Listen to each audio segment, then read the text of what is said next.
Hi, so this afternoon I'm meeting up with Simon, my wingman, for our first ride out with our Bonnevilles. Come along for the ride.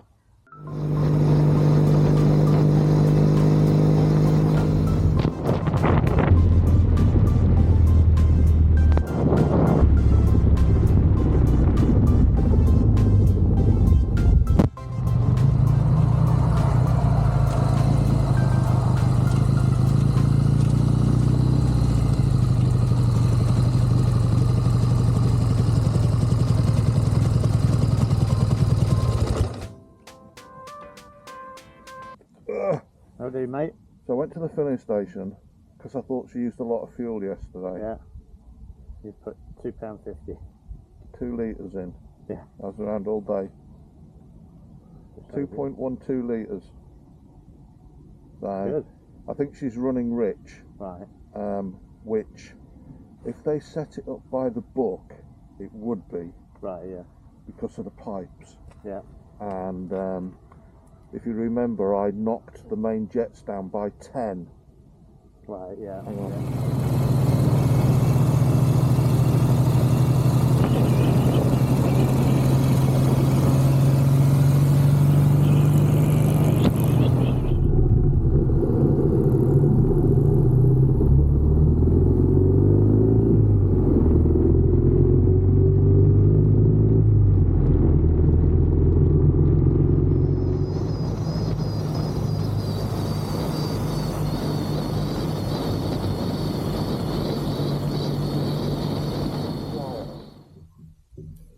I don't ever think you end up with a quiet triumph engine. No. It's a bit nippy. Yeah, so it's my fingers. Yeah. I'm alright. Tips my fingers, that's all, that's the end of it.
Cool down in these temperatures, don't they? To be fair, and it is metal at the end of the day. This is where I think mine's running rich. When I had it set up, I needed scope for quite a period, maybe a quarter of a mile. Now I can switch it off as soon as it starts, and I think that's indicative when it's cold of it being running rich.